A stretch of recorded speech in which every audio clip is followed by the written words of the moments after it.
യേശുവിൽ ഏറ്റവും അനുഗ്രഹീതരായ പ്രിയപ്പെട്ടവരെ, സന്തോഷത്തോടെ ആയിരിക്കുന്നു എന്ന് വിശ്വസിക്കുന്നു. എല്ലാ ദിവസവും വചനം കേൾക്കുന്ന ഓരോരുത്തർക്കും വേണ്ടി കണ്ടിട്ടില്ലെങ്കിലും ഒരു നിമിഷം ഓർത്ത് പ്രാർത്ഥിക്കാറുണ്ട് കേട്ടോ. പ്രാർത്ഥനയിൽ ഒരു വലിയ കുടുംബമാണിത്. ഇതൊരു വലിയ കൂട്ടായ്മയാണ്.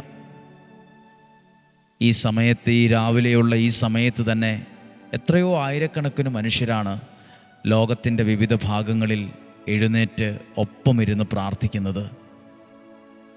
അതൊരു അനുഗ്രഹമല്ലേ?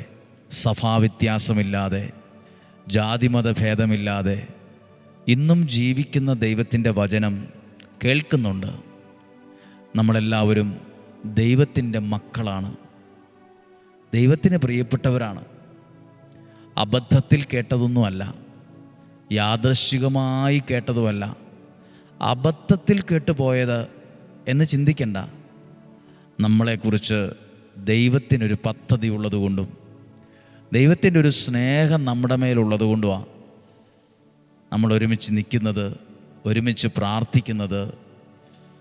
നമുക്ക് ദൈവത്തോട് നന്ദി പറയാം. ഇന്ന് നിങ്ങൾക്ക് വേണ്ടി പ്രാർത്ഥിക്കുന്നു. നിങ്ങളുടെ ഏറ്റവും പ്രധാനപ്പെട്ട ഒരു കാര്യത്തെ മനസ്സിൽ ഓർക്കുക, പ്രാർത്ഥിക്കുക. മനുഷ്യർക്ക് അസാധ്യമായത് ദൈവത്തിന് സാധ്യമാണ്. മനുഷ്യർക്ക് അസാധ്യമായത് ദൈവത്തിന് സാധ്യമാണ്.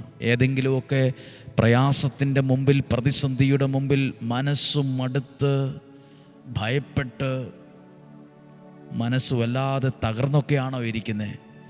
വിശ്വസിച്ച് പറഞ്ഞേ, മനുഷ്യർക്ക് അസാധ്യമായത് ദൈവത്തിന് സാധ്യമാണ്. ഒരു വചനം വായിക്കുകയാണ്, ഒരുപാട് പ്രാവശ്യം വായിച്ചിട്ടുണ്ട്, പക്ഷേ ഈ പ്രാവശ്യം അത് ശ്രദ്ധിച്ചു കേൾക്കണം. ഉൽപ്പത്തി പുസ്തകം 49 അധ്യായം 22 മുതലുള്ള വാക്യമാണ്. ഉൽപ്പത്തി പുസ്തകം 49:22. നീരുറവയ്ക്കരികെ നിൽക്കുന്ന ഫലസമൃദ്ധമായ വൃക്ഷമാണ് ജോസഫ്. ജോസഫിനെ കുറിച്ച് എഴുതിയിരിക്കുന്നത് ഫലസമൃദ്ധിയുള്ള വൃക്ഷമാണെന്ന്. അപ്പോൾ ഫലസമൃദ്ധിയുള്ളൊരു വൃക്ഷമാകാൻ സഹായിച്ച ഒരു കാര്യമാണ് നീരുറവയ്ക്കരികെ നിന്നത്. അപ്പോൾ ഫലവത്താക്കിയത് ആ നദിയാണ്, ആ വെള്ളമാണ്. ഫലപ്രദമായ ഒരു വൃക്ഷമാക്കിയതേ ആ നദിയും ആ വെള്ളവുമാണ്. ഞാൻ വിശ്വസിക്കുവാണ്, ദൈവവചനമാണ് ആ നദി, പ്രാർത്ഥനയാണ് ആ വെള്ളം. അതിൻ്റെ ചോട്ടിൽ നിൽക്കുന്നവരൊക്കെ ഫലസമൃദ്ധിയുള്ള വൃക്ഷം പോലെയായി മാറും. ഡെയിലി ബ്ലെസ്സിങ്ങിൽ വചനം കേൾക്കുന്ന ഓരോ വ്യക്തികളും നീരുറവയ്ക്കരികെ നിൽക്കുന്ന ഓരോ കുടുംബങ്ങളാണ്.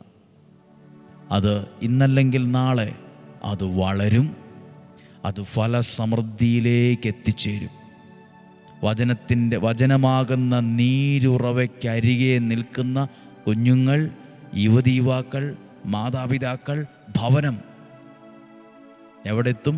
അത് വളരും, അത് വളരും, അത് വളരും. മാത്രമല്ല, അത് ഫലസമൃദ്ധിയുള്ള ഒരു വൃക്ഷം പോലെയായി മാറും. അനേകർ അത് ശ്രദ്ധിക്കാനിടവരും, അനേകർ അത് നോട്ട് ചെയ്യാനിടവരും. ദൈവം അനുഗ്രഹിക്കട്ടെ. അടുത്ത ഭാഗം, അതിൻ്റെ ശാഖകൾ മതിലിന് മീതെ പടർന്നു നിൽക്കുന്നു. വില്ലാളികൾ അവനെ കഠിനമായി വേദനിപ്പിച്ചു. അവർ അവനു നേരെ അമ്പെയ്യുകയും അവനെ ഞെരിക്കുകയും ചെയ്തു. എന്നാൽ അവൻ്റെ വില്ല് ഉറച്ചു നിന്നു. ഇതാണ് എഴുതിയിട്ടുള്ളത്. ഇനി ഇത് വായിക്കുമ്പം എത്ര കാര്യങ്ങളെ അനുകൂലമുള്ളൂ? അനുകൂലമാണോ പ്രതികൂലമാണോ ഇപ്പോൾ കൂടുതൽ? അനുകൂലമുള്ളത് നദിയും വെള്ളവും മാത്രമേ ഉള്ളൂ. പ്രതികൂലം എന്തൊക്കെയാണ്? പ്രതികൂലം എണ്ണിക്കോ. മതില്, വില്ലാളികൾ കഠിനമായി വേദനിപ്പിച്ചത്, അവൻ അവർക്ക് നേരെ അമ്പെയ്തത്, ഞെരുക്കിയത്. അപ്പം 4 കാര്യങ്ങൾ എതിരാണ്. ഒരു കാര്യമേ അനുകൂലമുള്ളൂ, നദി. ഒറ്റ കാര്യം അനുകൂലമുള്ളൂ. ഞാൻ നിങ്ങളോട് ജീവിതത്തിലൊരു കാര്യം പറയാം. നമ്മുടെ ജീവിതത്തിൽ എല്ലാ കൂടുതലും ഭൂരിഭാഗവും പ്രതികൂലമാണേലും നിൽക്കുന്നത് ദൈവത്തിലും ദൈവവചനത്തിലുമാകുന്ന നീരുറവയ്ക്കരികെയാണെങ്കിൽ നിങ്ങൾ തളരിയല്ല, നിങ്ങൾ വളരും. ചുമ്മാ വളർന്നൊരു കാട്ടുമരം പോലെ ആകുന്നുമല്ല, അത് അനേകർക്ക് സന്തോഷവും സമാധാനവും നൽകുന്ന ഫലസമൃദ്ധിയുള്ള വൃക്ഷം പോലെ അത് വളരും. ഇവിടെ വളരാനുള്ള സാഹചര്യം ഒന്നേ ഉള്ളൂ. വളരാതിരിക്കാനുള്ള സാഹചര്യങ്ങൾ, പ്രതികൂലങ്ങൾ 4-ലധികമാണ്. എന്നിട്ടും താഴെ എഴുതിയിട്ടുണ്ട്, ജോസഫ് വളർന്ന് ഫലസമൃദ്ധമായ ഒരു വൃക്ഷമായി തീർന്നു. അവൻ്റെ വില്ല് ഉറച്ചു നിന്നു.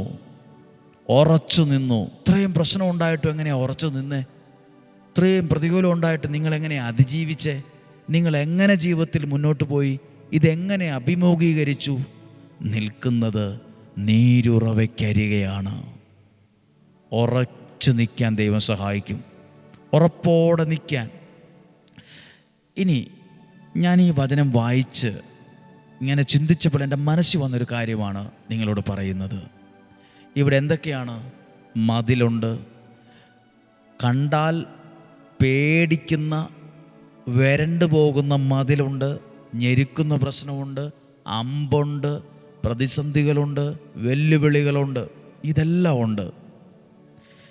ചില പ്രശ്നങ്ങളെ നമ്മുടെ ജീവിതത്തിലേക്ക് വരുന്നത് തളർത്താനും തകർക്കാനും കൊല്ലാനും നശിപ്പിക്കാനും ഇല്ലാതാക്കാനും ഒക്കെയാണ്. ചില പ്രശ്നങ്ങൾ നമ്മുടെ ജീവിതത്തിന് ചുറ്റും ജീവിതത്തിലേക്ക് വരുന്നത് നല്ല ഉദ്ദേശത്തോടെ ഒന്നും അല്ല. സത്യം. ചില മനുഷ്യരും അവരുടെ പ്ലാനും നമ്മുടെ ജീവിതത്തിൽ നല്ല ഉദ്ദേശമൊന്നും അല്ല. നല്ല ഉദ്ദേശമല്ല, അവരുടെ കണ്ണിന് നല്ല ഉദ്ദേശമല്ല, അവരുടെ വാക്കുകൾക്ക് നല്ല ഉദ്ദേശമല്ല, അവരുടെ ബുദ്ധി കൊണ്ടുള്ള ചിന്ത പോലും നല്ല ഉദ്ദേശത്തോടെയൊന്നുമല്ല. തകർന്ന് കാണണം, ധ്യാനകേന്ദ്രം അടച്ച് കാണണം, പൂട്ടിക്കാണണം, ആ പുള്ളിയുടെ പ്രസംഗം നിന്ന് കാണണം, ആ ശുശ്രൂഷയൊന്ന് ഇല്ലാതായിരുന്നെങ്കിൽ, ദുഷ്ട ഉദ്ദേശമാണ്. പലതും ജീവിതത്തിലേക്ക് വന്നത് നല്ല ഉദ്ദേശത്തിലൊന്നും അല്ലേലും, ശ്രദ്ധിച്ച് കേൾക്കണം, ഞാൻ എൻ്റെ ഒരു ബോധ്യം പറയുക. നമ്മൾ ദൈവത്തിലും ദൈവവചനത്തിലും പ്രാർത്ഥനയിലുമാണ് നിൽക്കുന്നെങ്കിൽ, വന്ന പ്രശ്നങ്ങളൊന്നും നല്ല ഉദ്ദേശത്തിലല്ലെങ്കിലും ആ പ്രതിസന്ധികളിൽ നിന്ന്, ആ പ്രതിസന്ധികൾ എനിക്ക് വളരാനും ഉയരാനും നല്ല നിലയിലും എത്താനുള്ള ശക്തിയും മരുന്നും എനിക്ക് പ്രദാനം ചെയ്യും. വന്ന പ്രശ്നങ്ങളും പ്രതിസന്ധികളും നല്ല അർത്ഥത്തിലൊന്നും അല്ലേലും ദൈവത്തിൽ ആശ്രയിച്ച് നിന്നാൽ ആ വന്ന പ്രശ്നങ്ങളൊക്കെ എന്തായി മാറും? എനിക്ക് ഉയരാനും രക്ഷപ്പെടാനുമുള്ള ശക്തിയും മരുന്നുമായി അതും മാറും. ജോസഫ് എന്ന വ്യക്തിക്ക് ഈ വന്ന വിഷയങ്ങളെല്ലാം ഓപ്പോസിറ്റാണ്, ഭൂരിപക്ഷവും എതിരാണ്. അനുകൂലമായ ഒറ്റ കാര്യമുള്ളൂ, നദി, വെള്ളം. ബാക്കിയെല്ലാം പ്രതികൂലങ്ങളാണ്, വളരാൻ പറ്റാത്ത സാഹചര്യങ്ങളാണ്. പക്ഷെ ജോസഫ് എന്ന വ്യക്തി ഫലസമൃദ്ധമായ വൃക്ഷമാകാൻ ഈ പ്രതിസന്ധികളൊക്കെ ഒരു മരുന്നായും ശക്തിയായും മാറി. എന്താ കാരണം? നിന്നത് നീരുറവയ്ക്കരികയാണ്. അതുകൊണ്ടാണ് ഈ തകർന്ന് തരിപ്പണമാകാൻ പറ്റുന്ന ഒന്നിലധികം സാഹചര്യങ്ങളുണ്ടായിട്ടും അപ്പുറത്ത് ഉറച്ചു നിന്നത്, ഉറപ്പോടെ നിന്നു. പ്രിയപ്പെട്ടവരെ, എല്ലാം നമ്മുടെ ജീവിതത്തിൽ വരുന്നത് നമ്മളെ വളർത്താനും രക്ഷപ്പെടുത്താനും ഉയർത്താനും ഒന്നുമല്ല. ദുഷ്ട ഉദ്ദേശത്തോടെ വരുന്ന മനുഷ്യരുമുണ്ട്, സാഹചര്യങ്ങളുമുണ്ട്, പ്രശ്നങ്ങളുമുണ്ട്. നമ്മൾ ദൈവത്തിൽ ആശ്രയിച്ചാണ് നിൽക്കുന്നെങ്കിൽ വരുന്നത് എന്തു ആകട്ടെ, അത് നമുക്ക് വളരാനുള്ള ശക്തിയും നമുക്ക് രക്ഷപ്പെടാനുള്ള വഴികളുമായി മരുന്നും ശക്തിയുമായിട്ട് അത് മാറും. നമ്മുടെ ജീവിതത്തിൽ വന്നത് പ്രശ്നമാണ്, പക്ഷെ നമുക്ക് വളരാനുള്ള ശക്തിയും ജീവനും അതിൽ നിന്ന് കിട്ടിയത്, നമുക്ക് വളരാനുള്ള നന്മയായിട്ട് അത് മാറിയത്. അവർ എനിക്ക് തിന്മ ചെയ്തു, ദൈവം അതെനിക്ക് നന്മയാക്കി മാറ്റി.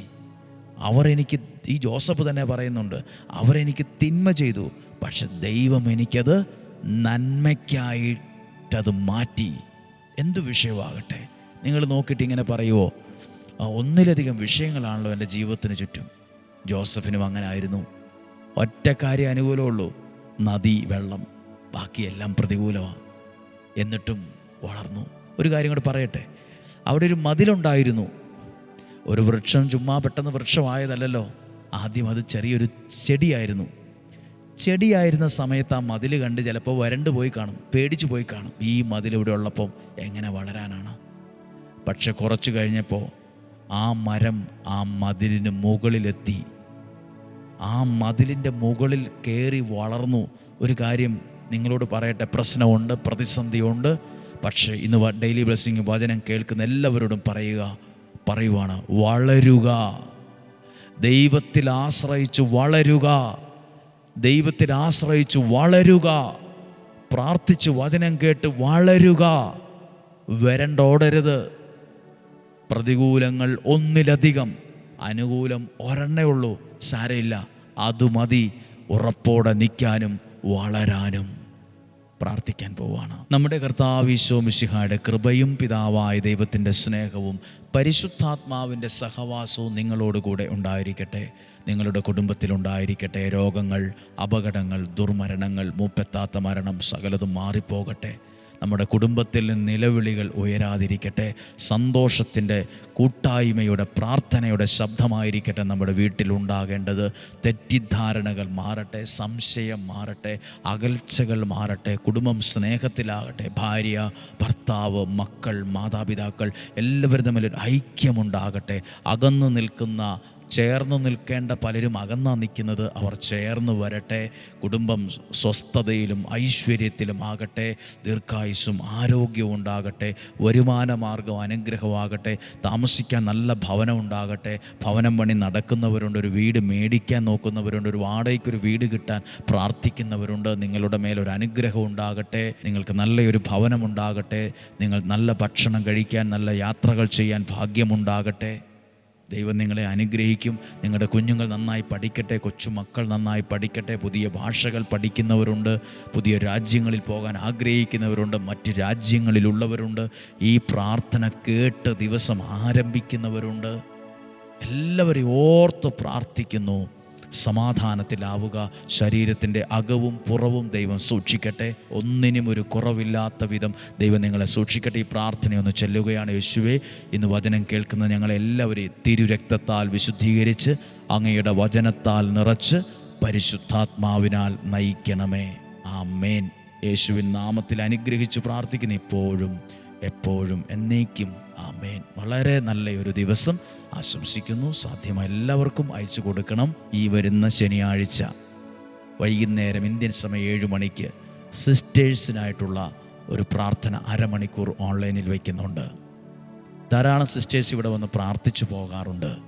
അവരുടെയൊക്കെ നിർദ്ദേശപ്രകാരമാണ് ഇങ്ങനെ പ്രാർത്ഥിക്കുന്നത്. നിങ്ങളുടെ പരിചയത്തിലോ പ്രിയപ്പെട്ടവരിലോ കുടുംബത്തിലോ ഇടവകയിലോ ബന്ധുമിത്രാദികളോ സഹോദരങ്ങളോ ആരെങ്കിലും സിസ്റ്റേഴ്സായിട്ടുണ്ടെങ്കിൽ ഈ വിവരം അറിയിക്കണം.